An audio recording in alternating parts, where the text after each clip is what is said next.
BRS ప్రభుత్వం ఎవరైతే VRS ఉన్నారో వాళ్ళందరినీ కూడా తీసుకొని జూనియర్ అసిస్టెంట్ గాను కొంత ఇది చేయడం జరిగింది. అయితే కొత్తగా భూభారతి చట్టం తెచ్చిన తర్వాత వీఆర్ఏలు ఎవరైతే ఉన్నారో వాళ్ళకి కొత్తగా భూభారతి చట్టంలో వివిధ శాఖలలో కేటాయించడం జరిగింది. వాళ్ళు ఇప్పుడు మనతోటి కొత్తగా వాళ్ళకి ఈరోజు నియామక పత్రాలు అయితే ఇస్తున్నారు. వాళ్ళు ఈరోజు మనతోటి ఉన్నారు, వాళ్ళతో మాట్లాడే ప్రయత్నం చేద్దాం.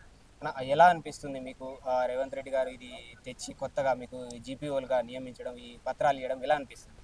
ఈ యొక్క తెలంగాణ రాష్ట్రంలో ప్రజాప్రభుత్వంలో రేవంత్ అన్న ప్రజాప్రభుత్వంలో ఇక మా పూర్వ వీఆర్ఏ మిత్రులకు అండ్ వీఆర్ఓలకు వివిధ శాఖలలో పడ్డవారికి వివిధ డిపార్ట్మెంట్ వేరే జిల్లాల్లో పడ్డవారికి కనీసం రాత్రికి రాత్రే జీవో తెచ్చి ఒక 200 కిలోమీటర్ల దూరాన వేసిన పరిస్థితులు ఉన్నాయి. ఇటు వరకు ఇప్పుడు సొంత జిల్లాలకు ఇచ్చినటువంటి ఈ యొక్క ప్రజాప్రభుత్వంలో రేవంత్ రెడ్డి గారి ప్రభుత్వానికి ధన్యవాదాలు తెలియజేసుకుంటున్నాం.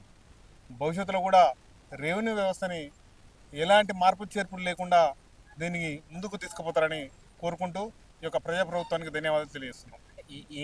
ఇప్పుడు అయితే మీరు వీఆర్ఓలు ఉన్నారో ఏ శాఖలో ఎలా కేటాయించారు మిమ్మల్ని? ఇటువరకు ఒక రెవెన్యూ శాఖ కాకుండా మన మున్సిపల్, ఇరిగేషన్, పురపాలక శాఖ అండ్ విద్యాశాఖ, ఒక 4-5 శాఖలకు, ఆరోగ్య శాఖ, ఇరిగేషన్ డిపార్ట్మెంట్లకు ఒక 4-5 డిపార్ట్మెంట్లకు పంపించి చాలా ఇబ్బందులకు గురి చేశారు. కాబట్టి వారు ఈ యొక్క 24,000 మంది పూర్వ వీఆర్ఏ మిత్రులు చాలామంది ఇబ్బందులు పడి వేరే శాఖలలో మా శాఖ కాకుండా వేరే శాఖలకు ఇచ్చారని వారు చాలా మంది కూడా చనిపోవడం జరిగింది. వివిధ డిపార్ట్మెంట్లలో పడి వాళ్ళు ఇబ్బందులు ఎదురై వాళ్ళు చనిపోయారు. అలాగే 61 వీఆర్ఏ వారసులకు కూడా ఉద్యోగాలు కల్పించాలని కోరుతున్నాం. Subscribe us and press the bell icon for more interesting updates.